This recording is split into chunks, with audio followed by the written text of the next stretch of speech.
ప్రభునందు కూడి వచ్చిన అందరికీ యేసుక్రీస్తు పరిశుద్ధ నామములో శుభాలందరికీ వందనాలండి. అడ్వాన్స్డ్గా మీ అందరికీ క్రిస్మస్ మరియు నూతన సంవత్సర శుభాకాంక్షలు కూడా. హ్యాపీ క్రిస్మస్, మెరీ క్రిస్మస్ అనండి. Happy Christmas, happy Christmas, merry Christmas. Thank you so much.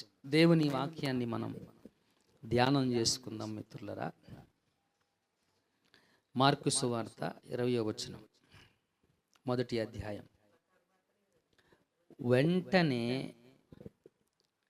వెంటనే ఆయన వారిని పిలువగా వారు తమ తండ్రి అయిన జెబెదయిని దోణిలో జీతగాండ్రి యొద్ద విడిచిపెట్టి ఆయనను వెంబడించిరి. కొద్ది మాటలు దేవుడు దీవించును గాక.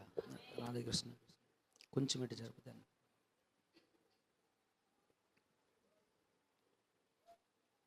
రైట్.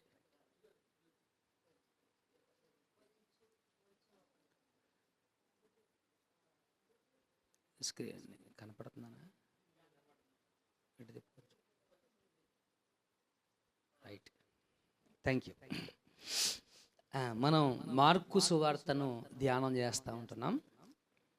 ఈ సువార్త మార్కు రాసినటువంటి ఈ సువార్త. ఇది మార్కు అనే వ్యక్తి ఈ సువార్తను పొందుపరచడానికి, రాయడానికి బలమైన కారణం క్రీస్తు ఎవరో, ఆయన ఎవరు అని చెప్పాలనుకున్నాడు. ఎవరు ఆయన అంటే ఆయన దేవుని కుమారుడు. ఎవరండి ఆయన?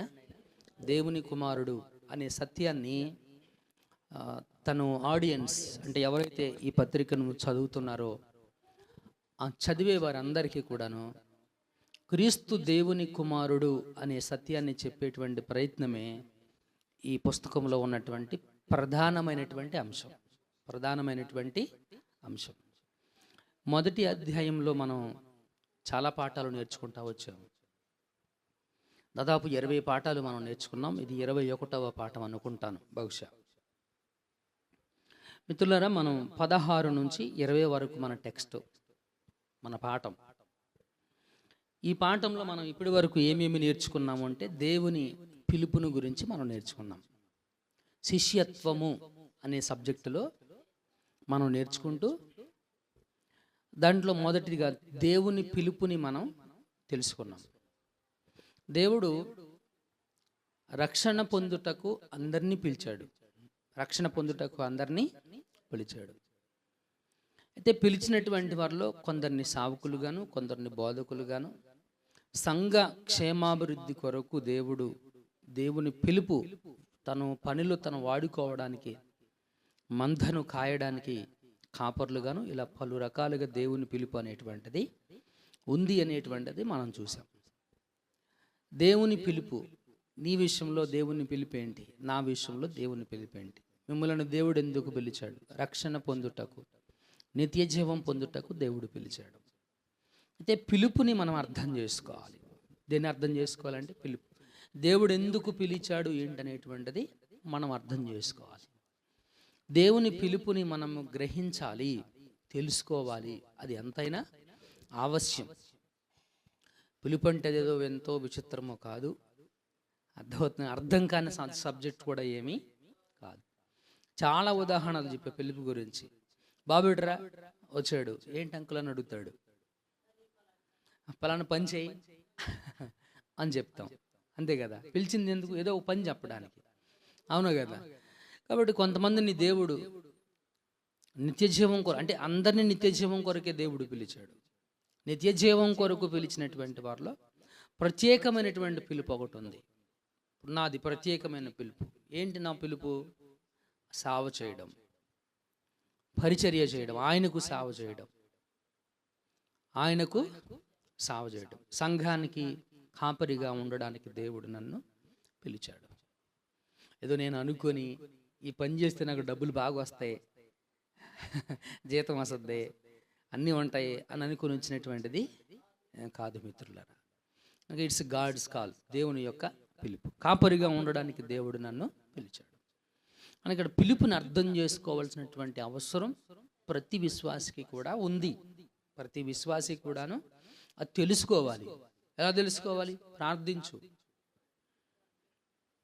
కనిపెట్టు, ప్రార్థన చేయి, కనిపెట్టు, వాక్యం విను, వాక్యాన్ని చదువు, వాక్యము విను, ప్రార్థన చేయి. దేవుడు నిన్ను ఎందుకు పిలిచాడు అనేది నువ్వు కనిపెట్టుకోవాలి. ఎవరో చెప్పరు నీకు దాన్ని, ఎవరో వచ్చి దాన్ని చెప్పరు, నువ్వే కనిపెట్టుకోవాల్సినటువంటి అవసరం అది మిత్రులారా. కనుక ఇక్కడ 4 మనుషులు పిలిచాడు: ఆంద్రేయ, పేతురు, యోహాను, యాకోబు. ఈ 4 దేవుడు వీళ్ళకి ఒక ప్రత్యేకమైన పిలిపిచ్చాడు. వీళ్ళ 4 దేవుడు ఏర్పాటు చేసుకున్నాడు. వీళ్ళు 4 దేవునికి శిష్యులయ్యారు, యేసుక్రీస్తుకు శిష్యులయ్యారు. మనము కూడా యేసుక్రీస్తుకు శిష్యులము కావాలి. శిష్యులం కావాలంటే ఎలా శిష్యులు అవుతాం? ఎలా అయిపోతాం? ఊరిని శిష్యులు అయిపోతామా? అవ్వం. ఊరిని శిష్యులు మాము. ఈ 4 యేసుక్రీస్తుతో ముఖ పరిచయం ఉంది. ఎవరో క్రీస్తుని గురించి వీళ్ళకి చెప్పారు. వీళ్ళు చెప్పిన వెంటనే వీళ్ళు యేసుక్రీస్తుని వెంబడించాలి. పర్సనల్గా వాళ్ళు తెలుసుకున్నారు, వ్యక్తిగతంగా ఆయనతో వాళ్ళకి అనుభవాలు ఉన్నాయి. ఆయనతో వాళ్ళకి అనుభవాలు ఉన్నాయి. ఆయన పిలుపుని అందుకున్నారు. ఆయన పిలుపుని వాళ్ళు 4 కూడాను అందుకున్నారు. పిలుపుని అర్థం చేసుకున్నారు. 4 కూడాను పిలుపుని అందుకున్నారు. కాబట్టి క్రీస్తుని గురించి నాలాంటి బోధకుడు కొన్ని సంవత్సరాలుగా మీరు వింటున్నారు. కొన్ని దశాబ్దాలుగా మనం క్రీస్తుని గురించి వింటున్నాం.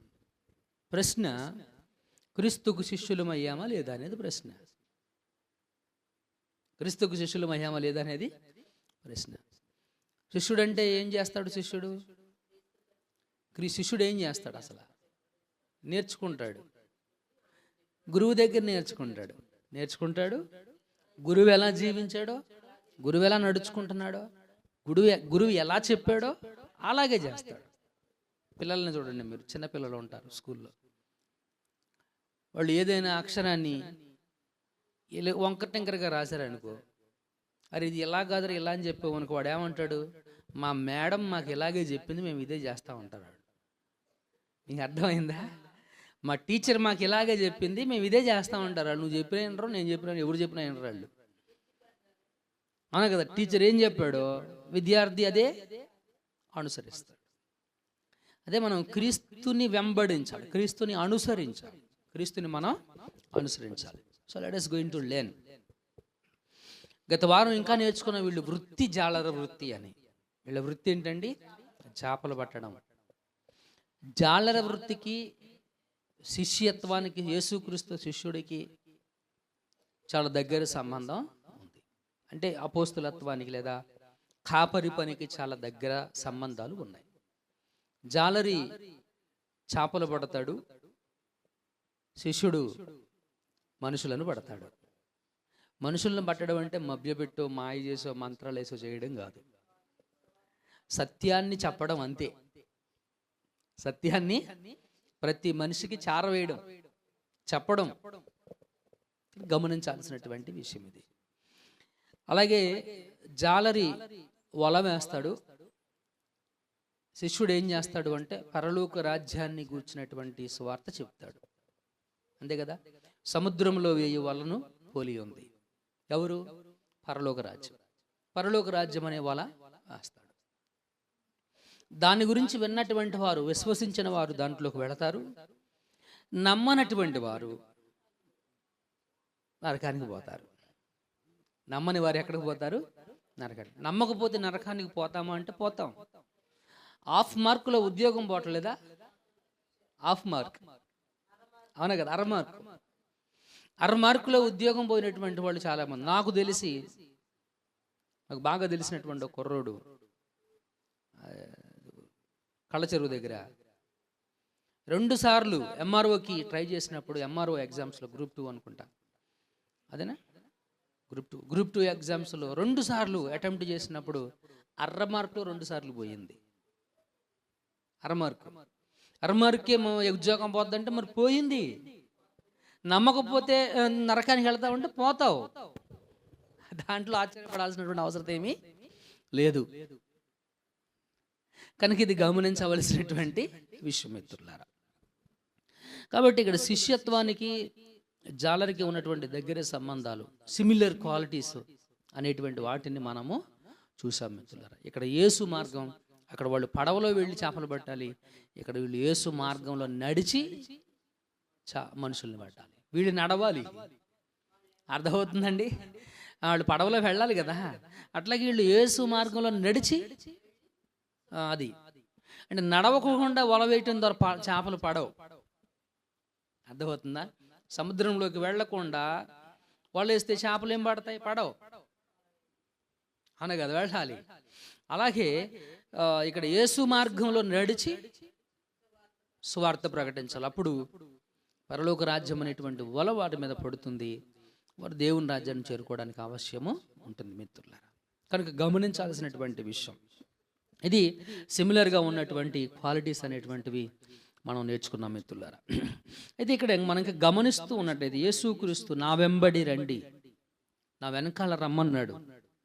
ఆయన వెనకాల రమ్మని చెప్పేసి ఆయన పిలిచాడు, ఆయనను వెంబడించమన్నాడు.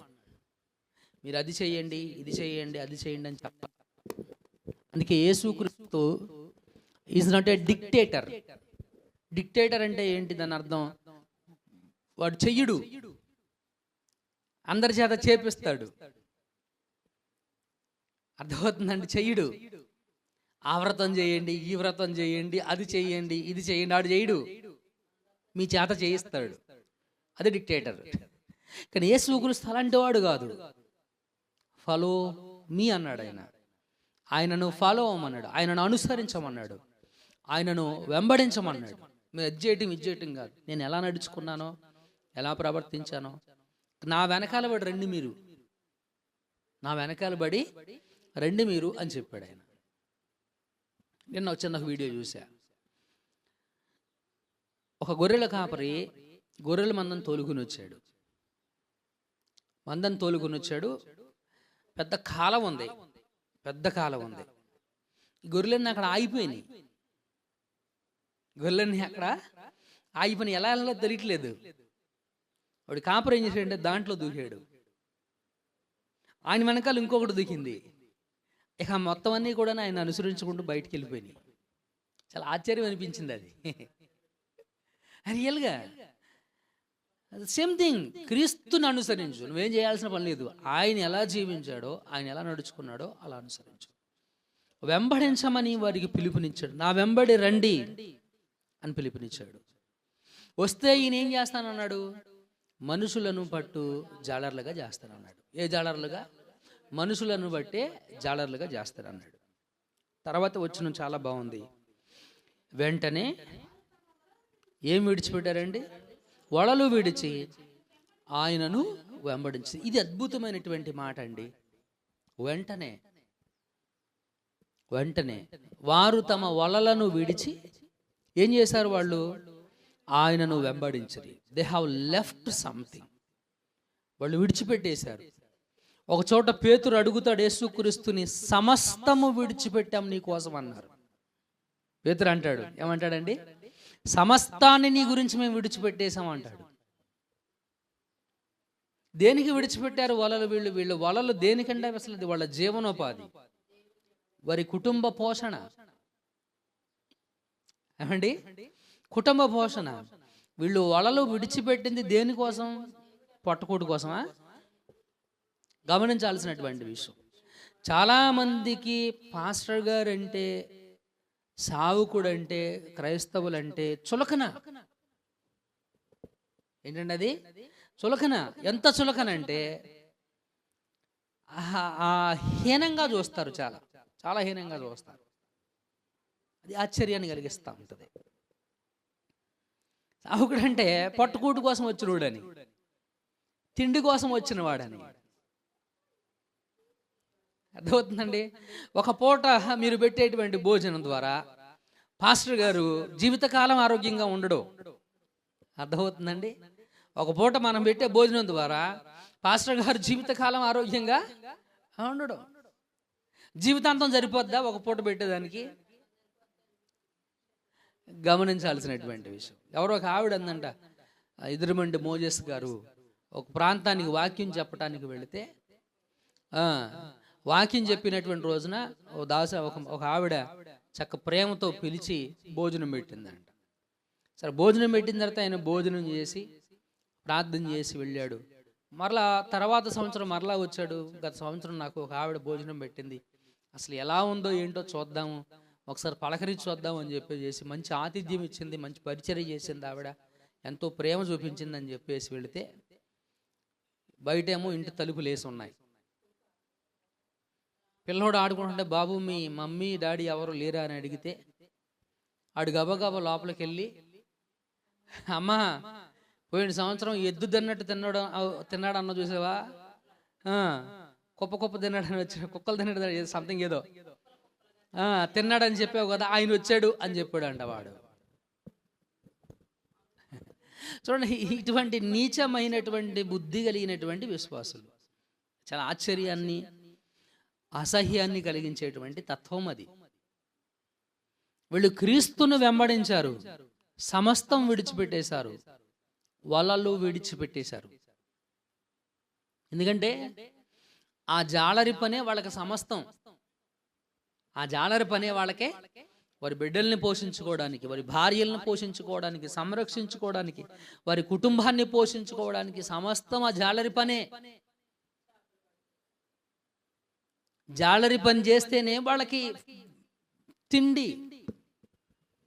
మరి యేసుక్రీస్తుని అక్కడ అవన్నీ కూడాను విడిచి వాళ్ళు యేసుక్రీస్తుని వెంబడించారు. వాళ్ళు యేసుక్రీస్తుని వెంబడించారు. రాసినటువంటి మాట, వెంటనే వారు తమ వలలు విడిచి ఆయనను వెంబడించిరి. ఆయనను వెంబడించిరి. దేనికి వెంబడించారు? ఆయన ఒక మాట చెప్పాడు, నేను మిమ్మలను మనుషులను పట్టు జాలర్లుగా చేసేదను అన్నాడు. ఏం చేస్తున్నాడు ఆయన? మనుషులను పట్టు జాలర్లుగా చేసేదను అని చెప్పాడు. ఆ మాటకు చేసేదను, I will make you, I will make you, చేసేదను. ఆయన చేస్తానన్నాడు. ఏంటి నేను చేస్తాను అని చెప్పంగానే ఆయన మీద వారికి కలిగినటువంటి నమ్మకం నిజంగా ఎందుకు, ఏమిటి, ఎలా, అసలు హౌ కుడ్ ఇట్ పాసిబుల్, ఇలాంటి ప్రశ్నలేమి వారి మదిలోనికి రాలేదండి. ఇలాంటి ఆలోచనలు కానీ ప్రశ్నలు కూడా వారి మనసులోనికి రాలేదండి మిత్రులారా. చేసేదను, దట్ ఈస్ ద ట్రైనింగ్. దాన్నే ట్రైనింగ్. శిష్యత్వానికి శిక్షణ. శిష్యత్వానికి ఏంటండి? శిక్షణ చేయడం. అంటే మాస్టర్లు అంటాం, మీ వాడిని ఒక మంచి విద్యార్థిగా నేను తయారు చేస్తానండి. ఒక రోజులో అయిపోతాడా? ఒక రోజులో మంచి విద్యార్థి అయిపోతాడా? ఆవిడ చేస్తాను, ఏం చేస్తాను? మంచి విద్యార్థిగా చేస్తాను, నేను నిన్ను చేస్తాను. ఏం చేస్తాను? నేను ఎలా తయారు చేస్తాను? నిన్ను మనుషులను పట్టే జాలరుగా నేను చేస్తాను. అందుకు సమస్తాన్ని విడిచిపెట్టేశారు వాళ్ళు. అందుకు వాళ్ళు సమస్తాన్ని విడిచిపెట్టేశారు. Training, proper training. చాలా మంది అంటూ ఉంటారు, ప్రేతు ట్రైనింగ్ అయ్యాడా, ఆయన ట్రైనింగ్ అయ్యాడా, ఈయన ట్రైనింగ్ అయ్యాడా.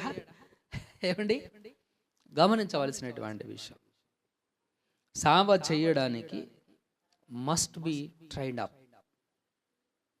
ఒక కాపరిగా పనిచేయడానికి వాడు ఖచ్చితంగా చదువుకోవాలి, నేర్చుకోవాలి.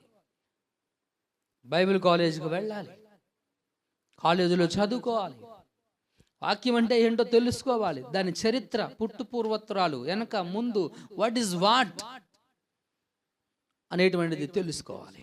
ఎవరు రాశారు, ఎప్పుడు రాశారు, ఎందుకు రాశారు, కాన్సెప్ట్ ఏంటి, చదవాలి. గమనించవలసినటువంటి విషయం. కానీ ఈ రోజున పాస్టర్లు చదవకోకుండానే పాస్టర్లు అయిపోతారు. ఎట్లాగంటే అది అటు కనీసం సెక్షన్ ఉండదు. ప్రభు చెప్పాడు అక్కడ, చూడండి అసలు ఎంత అద్భుతమైన మాట, జాలరులుగా చేసేదనని ఆయన చేస్తానన్నాడు. వీళ్ళు వలలు విడిచిపెట్టేశారు.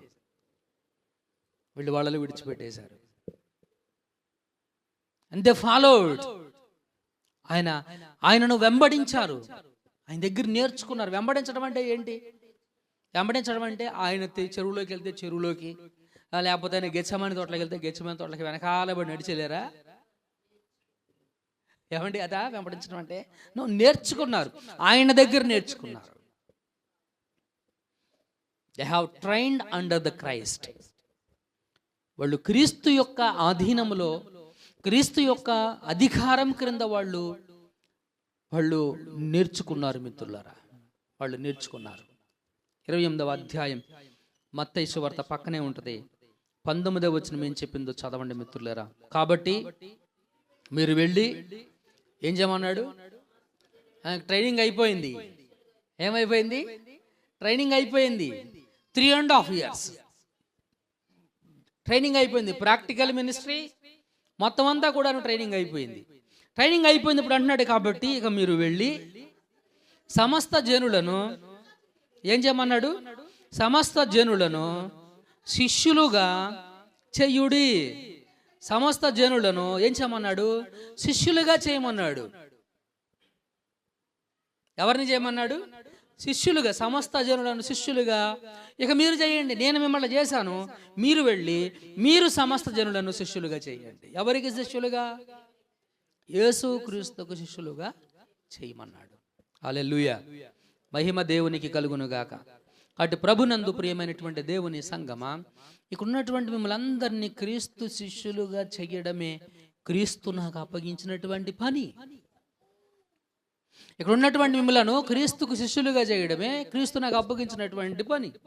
నేను వెళ్ళేటప్పుడు అటు 9 బాడీ గార్డులు, ఇటు 9 బాడీ గార్డులు, వెనకాల ఒక బాడీ గార్డు, ఏదో రాజకీయ నాయకులాగా చేయట్లు లేపి ఇలా ఇలా ఇలా అంటాం. ఈ పిచ్చి కూతలు, ఈ పిచ్చి పనులు చేయడానికి కాదు దేవుడు సావుకులను ఏర్పాటు చేసుకుంది. సావుకులను ఏర్పాటు చేసుకుంది కనుక గమనించవలసినటువంటి విషయం ఇది మిత్రులారా. ప్రభునందు ప్రియమైనటువంటి దేవుని సంగమా, ఆయన అంటా ఉంటున్నాడు, సమస్త జనులను శిష్యులుగా చేయుడి. తండ్రి యొక్కయు కుమారుని యొక్కయు పరిశుద్ధాత్మ యొక్కయు నామములోనికి వారికి బాప్తిజం ఇచ్చుచు, నేను మీకు ఏ ఏ సంగతులను ఆజ్ఞాపించితునో వాటన్నిటినీ గైకొనవలనని వారికి బోధించుడి. వారికి బోధించడి.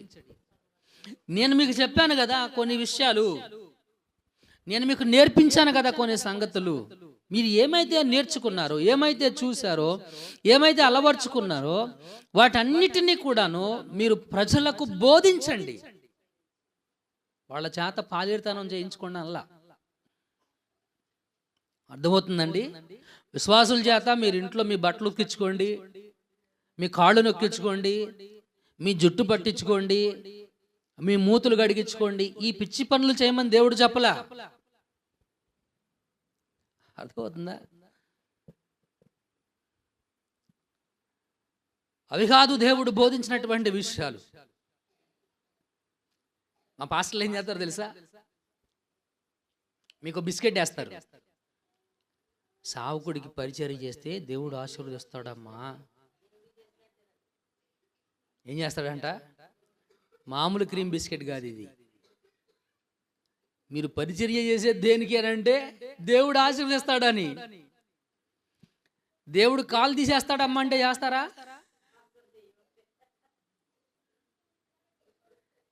దేవుడు చేయి తీసేస్తాడమ్మా అని చేస్తారంత తీసేస్తాడని చేస్తారా మీరు?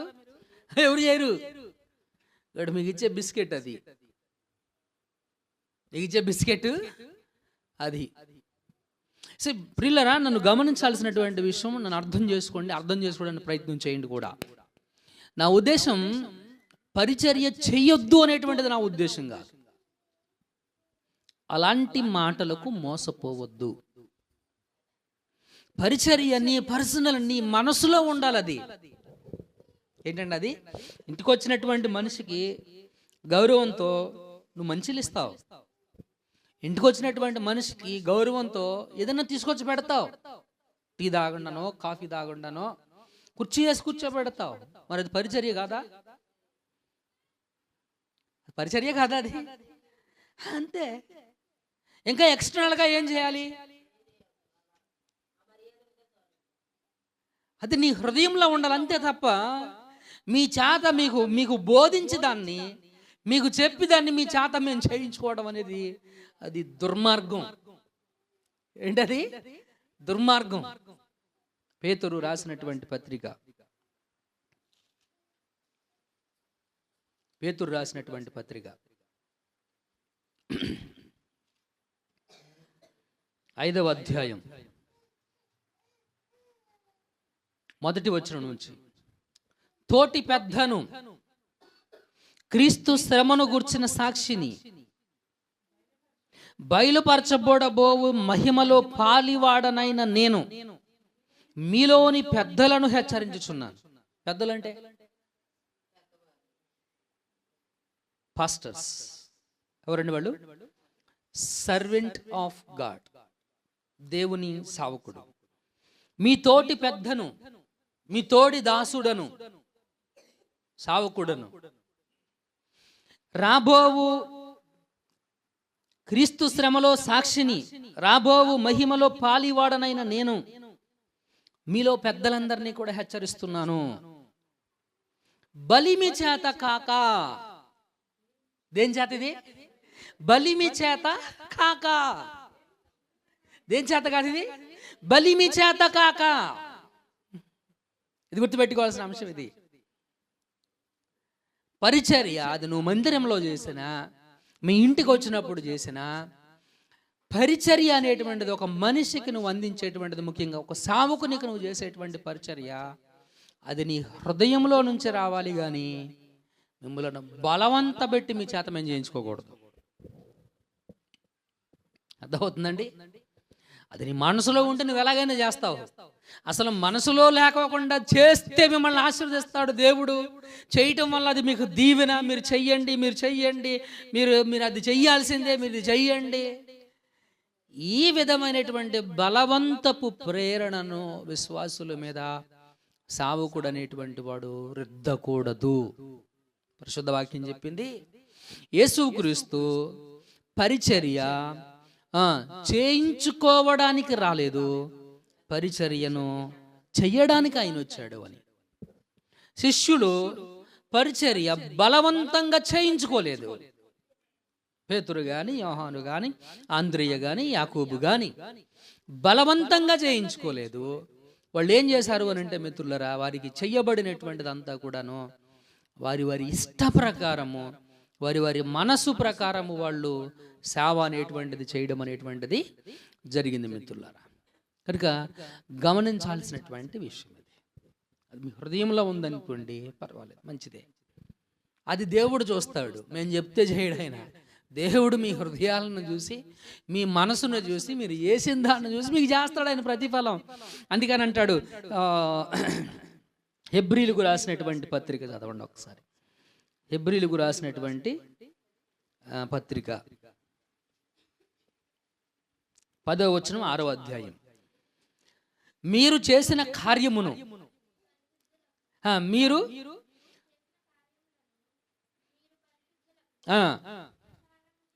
అది ఏంటంటే అది మీరు చేసిన కార్యము అంటే పని. మీరు పరిశుద్ధులకు ఉపచారము చేసి, ఏం చేశారంట? పరిశుద్ధులకు ఇల్లు ఉపచారం చేశారు. ఎవరు చెప్తే చేశారు? ఎవరు చెప్పలా. అర్థమవుతుందండి? ఎవరు ఏం చెప్పలేదు వాళ్ళకి. వాళ్ళు క్రీస్తు నుండి నేర్చుకున్నారు. వాళ్ళు వాక్యాన్ని చదివి వాక్యం నుండి నేర్చుకున్నారు వాళ్ళు. అర్థమవుతుందా? ఏమంటాడు? మీరు పరిశుద్ధులకు ఉపచారం అంటే ఏంటి? ఎవరికి చేశారంట వీళ్ళు? పరిశుద్ధులకు ఉపచారం చేసి, ఇంకనూ ఉపచారము చేయుచుండుట చేత తన నామమును బట్టి చూపిన ప్రేమను మరుచుటకు. ఎవరిని బట్టి చూపించారంటే ఈ ప్రేమ? యేసుక్రీస్తు నామమును బట్టి ప్రేమ చూపించాలి. అంతే తప్ప పెట్టిన తర్వాత అలా తినిల్లాడు, ఇలా తినిల్లాడు, నేను అది చేశాను పాస్టర్ గారికి, ఇది చేశాను పాస్టర్ గారికి, మంచి వస్త్రాలు పెట్టేవాళ్ళం పాస్టర్ గారికి, ఈ డప్పు కొట్టుకుంటే మాత్రం దేవుడు క్షమించడు. అర్థమవుతుందండి?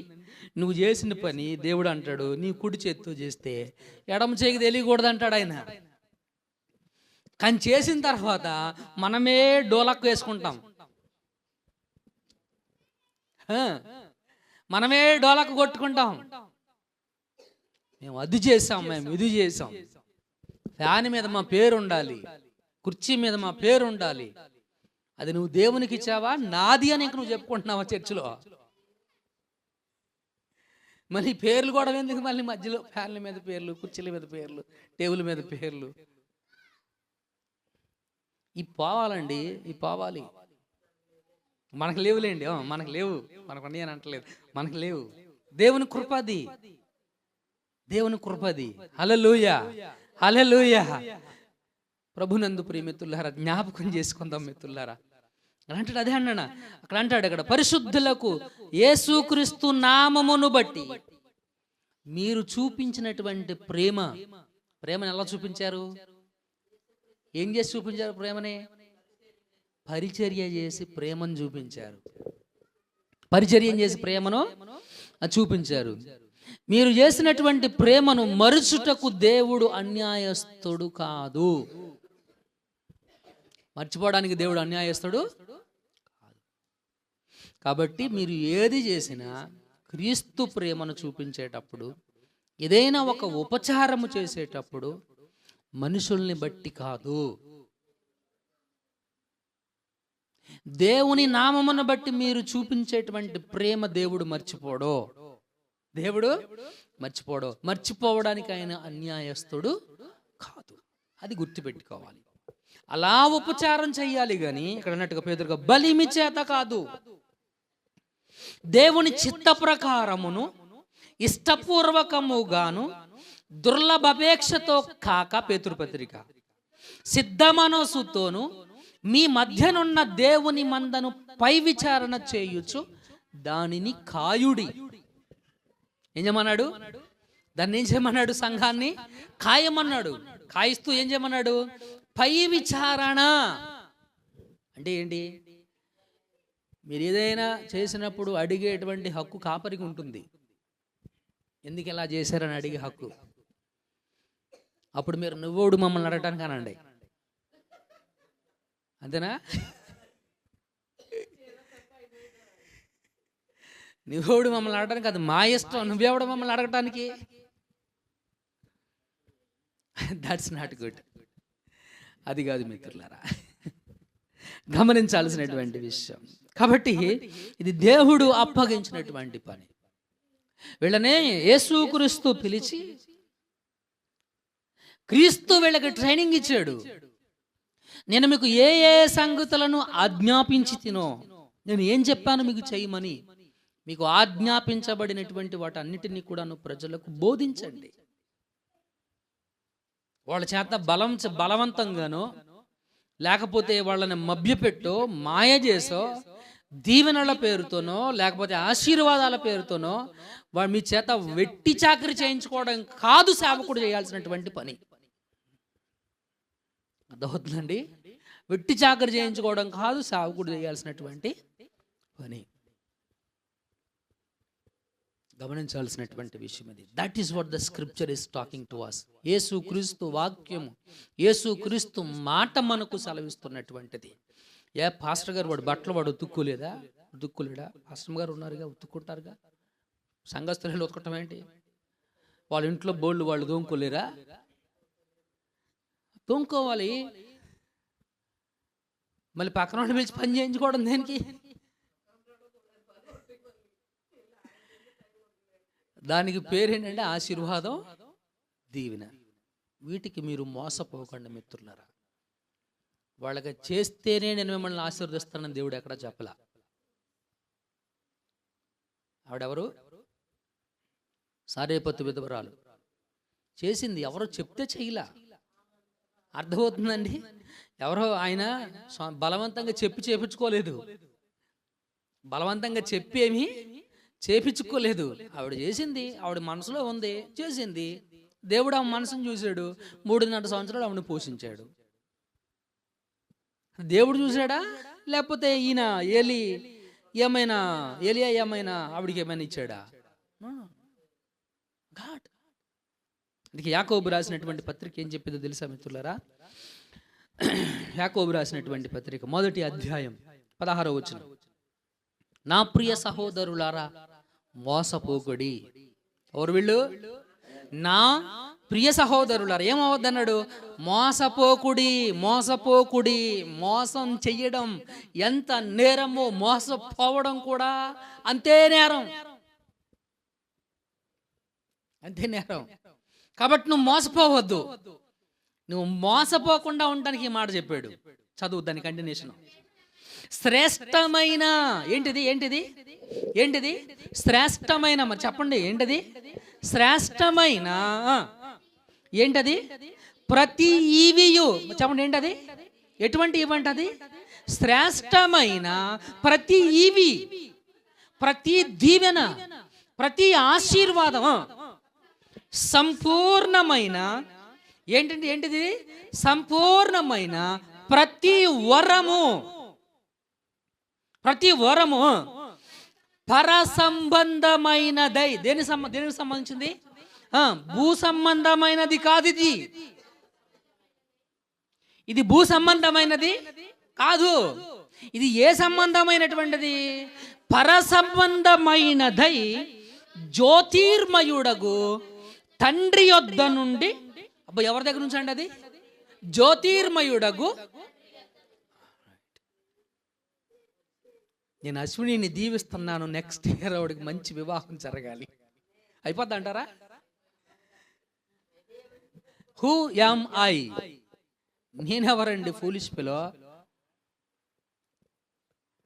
నేనెవరండి ఫూలిష్ పిలో? ఎవరి దగ్గర నుంచి వస్తుందా దీవెన? దేవుని యొద్ద నుండి వస్తుంది. జ్యోతిర్మయుడగు తండ్రి యొద్ద నుండి వచ్చును. ఆయన దగ్గర ఏమి లేదంట.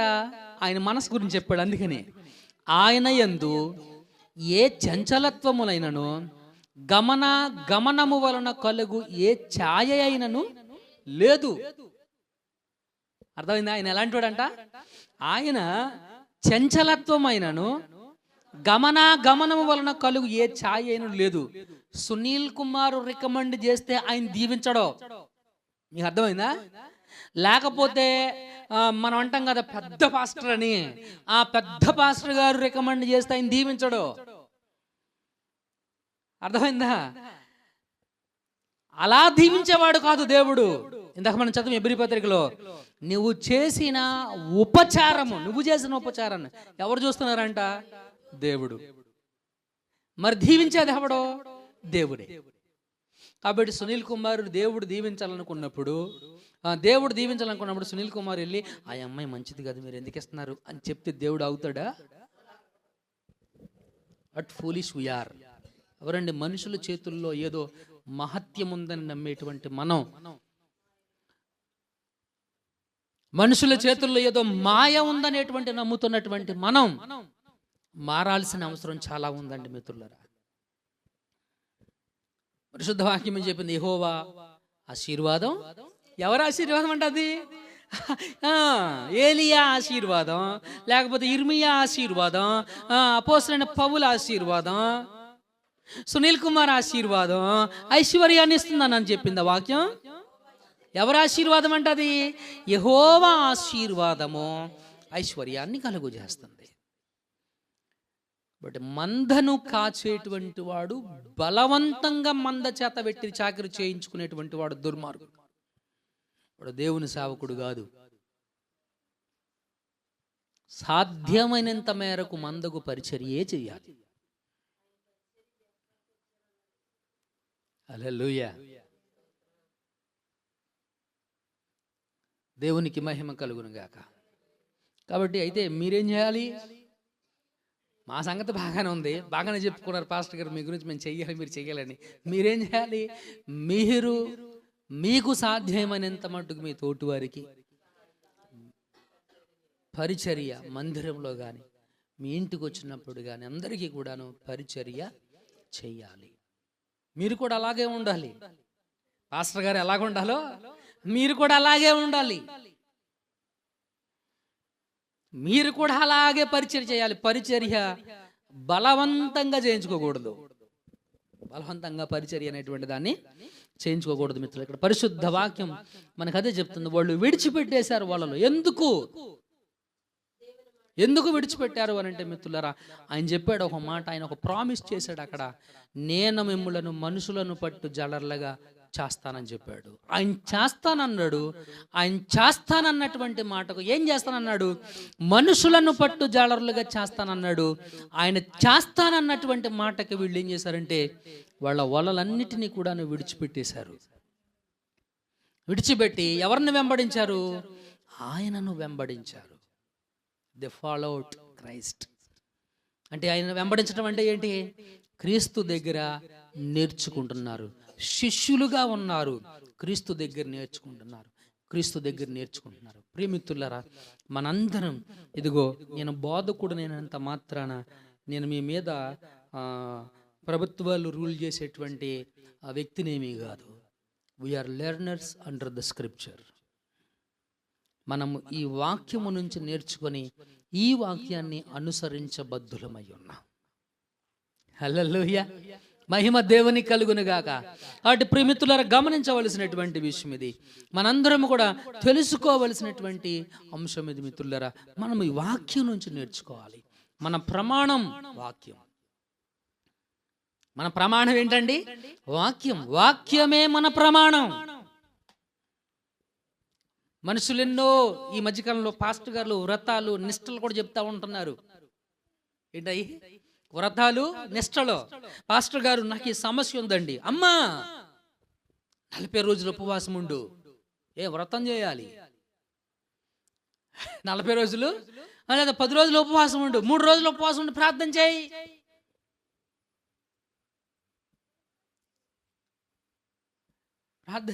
వ్రతం 3 రోజులు వ్రతం ఉంటారు, 40 రోజులు వ్రతం ఉంటారు. వ్రతం అయిపోయింది. పాస్టర్ గారు, ఇంకా నేను అనుకున్నది జరగలేదండి. అదేంటి తల్లి, ఎంత వ్రతం చేసావు అనుకున్నది జరగలేదా అంటే, నీలో ఏదో లోపం ఉంది తల్లి. మళ్ళీ అక్కడ కూడా ఆవిడే, వీడు చెప్పింది లోపం కాదు. అర్థమవుతుందండి. ఇందాక మనం కీర్తన భాగంలో ఒక మాట నేర్చుకున్నాం. శ్రమ పడవారిని ఆయన ఏం చేస్తారంట? దయ చూపిస్తాడు, లేదా కనికరిస్తాడు అనేటువంటి మాటను. మనం శ్రమ పడాలి. అప్పుడు ఏం చెప్పాలి అసలు? అమ్మా కంగారు పడ, మాకు శ్రమ అందరికీ వస్తుంది, నువ్వేమీ కంగారు పడి ఆవేదన పడాల్సినటువంటి అవసరం లేదు, అది నిజం. అంతే కదా? ఒక మనిషికి వచ్చినటువంటి శ్రమే నీకు వస్తుంది. ప్రార్థన చేద్దాం, మీరు చేయండి, నేను చేస్తాను. అయితే ఆ శ్రమను గురించి నువ్వేమీ దుఃఖపడిపోయి ఇదైపోవాల్సినటువంటి అవసరం ఏమీ లేదు. ఓపికగా ఉండు తల్లి అని చెప్పాలి. అంతే, ఇంకేం చెప్పం అసలు. అయితే అది మీకు నచ్చదు, అంతే తేడా. అక్కడ చెప్పామనుకోండి మీకు నచ్చదు.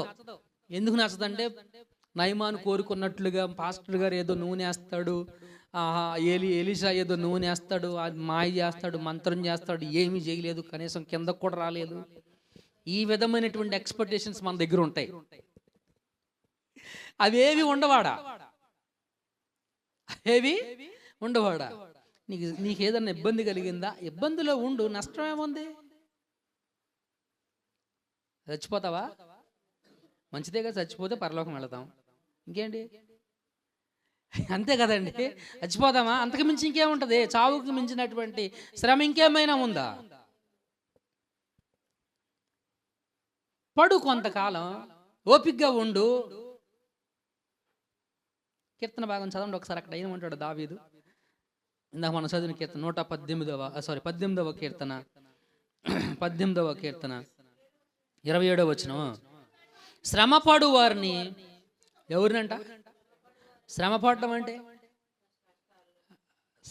అంటే మనం అనుకుంటున్నటువంటి, కొంతమంది అనుకుంటారు శ్రమ అంటే కష్టపడి పని చేయడం అని. అదవుతుందండి.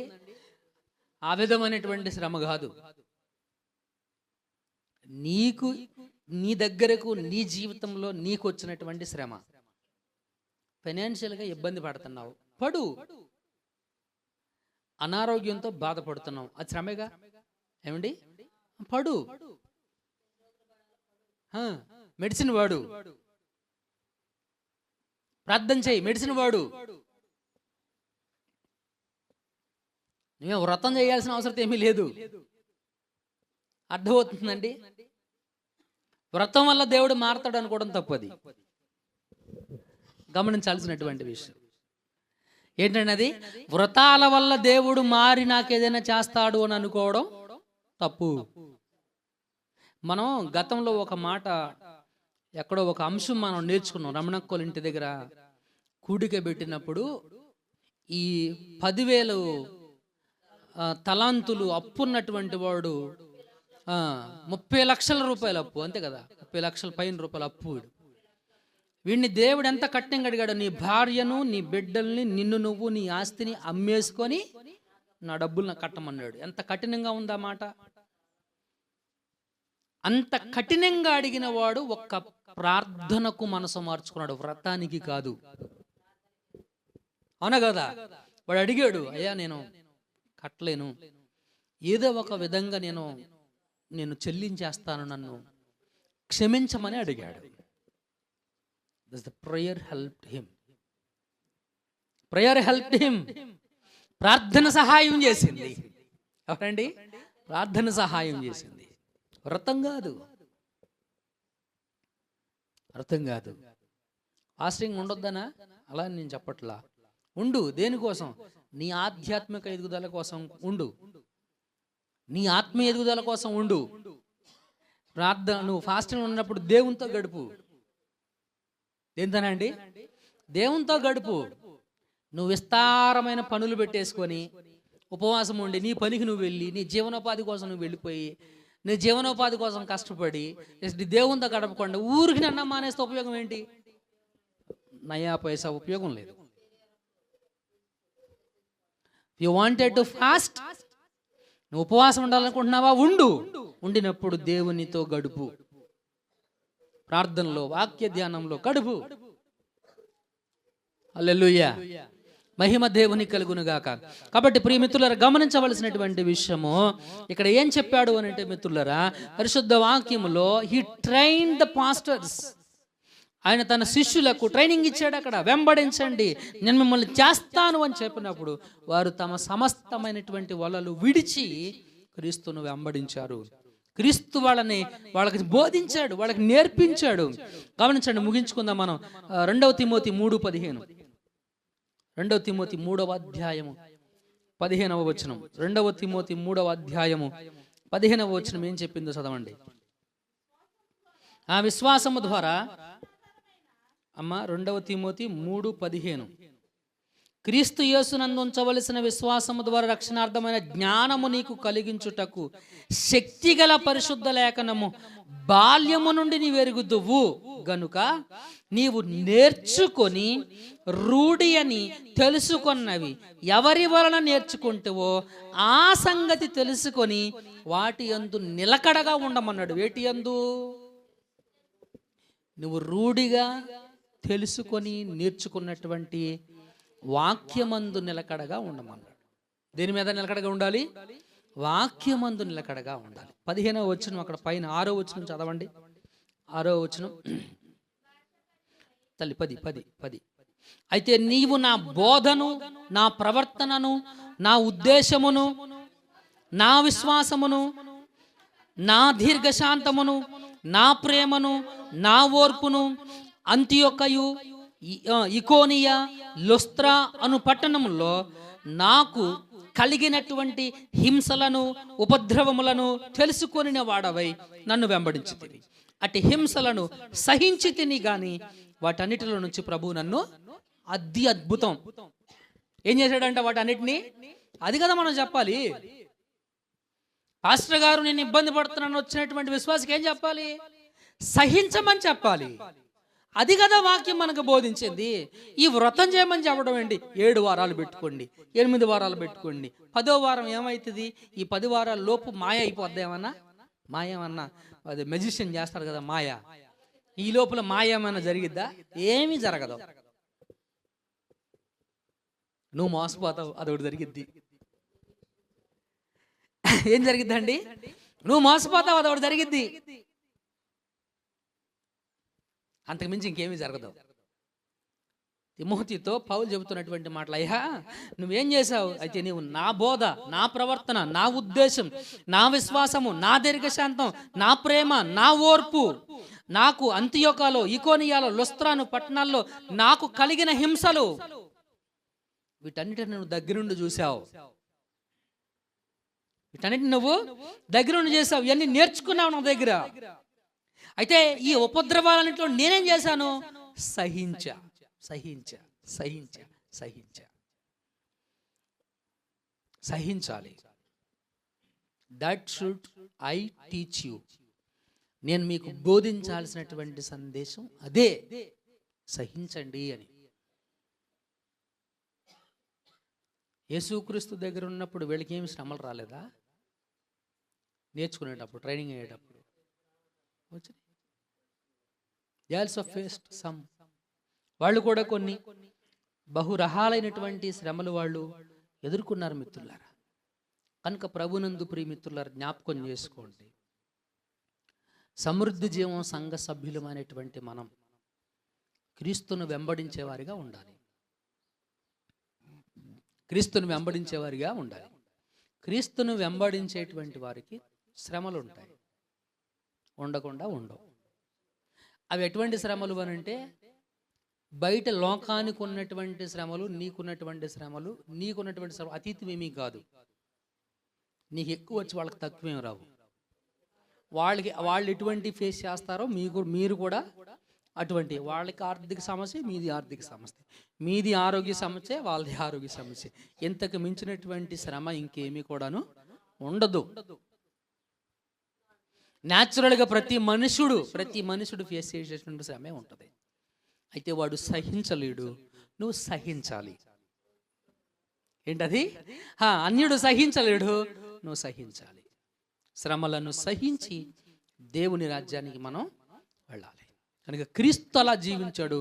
ఆయన శిష్యులైనటువంటి 4 అపోస్తులు కూడా వారు అలాగే జీవించారు మిత్రులారా. అలాగే మనము కూడా జీవించబద్దులమై ఉన్నాం. చివరిగా ఒక మాట చదివి మనం ముగించేసుకుందాం. ఈ మాట నాతో పాటు మీరు కూడా చెప్పండి. యోహాను రాసిన మొదటి పత్రిక 1వ అధ్యాయం 1-2 వచనాలు. జీవవాక్యమును గూర్చినది. చెప్పండి, దేని గురించిందంట? జీవవాక్యమును గూర్చినది. చెప్పండి, జీవవాక్యమును గూర్చినది. ఆది నుండి ఏది ఉండెనో, మేము ఏది ఇంటిమో, కన్నులారా ఏది చూచితిమో, ఏది నిదానించి కనుగొంటిమో, మా చేతులు దేనిని తాకి చూచెనో అది మీకు తెలియజేయుచున్నాము. ఆ జీవము ప్రత్యక్షమాయను. తండ్రి యొద్ద నుండి మాకు ప్రత్యక్షమైన ఆ నిత్య జీవము మేము చూచి ఆ జీవమును గురించి సాక్ష్యమిచ్చుచు దానిని మీకు తెలియపరచుచున్నాము. హల్లెలూయా, మహిమ దేవునికి కలుగును గాక. యోహాను భక్తుడు అంటున్నటువంటి మాట, ఆదిలో ఏముందో, ఆది నుండి ఏది ఉందో, ఆదిలో ఉన్న దాని గురించి మేము ఏమైతే విన్నామో, కన్నులారా చూసామో, ఏదైతే మేము కన్నులారా చూసామో, దేనిని మేము నిదానించి కనుగొన్నామో, మా చేతులు దేన్ని తాకాయో అది మీకు తెలియజేయుచున్నాము. ఆదిలో ఉన్న జీవం ప్రత్యక్షమైంది.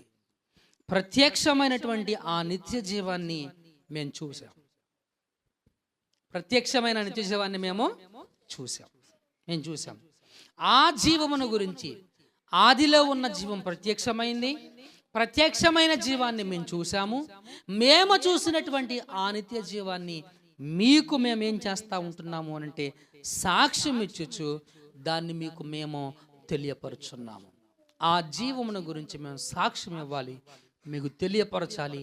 క్రీస్తుకు శిష్యులుగా మిమ్మల్ని మేము చేయాలి. సో మా వలే మీరు కూడా క్రీస్తును వెంబడించాలి.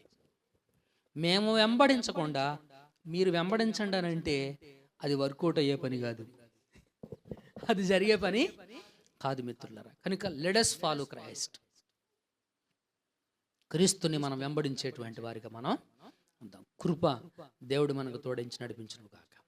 కళ్ళు మూసుకోండి, తలలు వంచండి, ప్రార్థన చేద్దాం. కళ్ళు మూసుకోండి, తలలు వంచండి, ప్రార్థన చేద్దాం.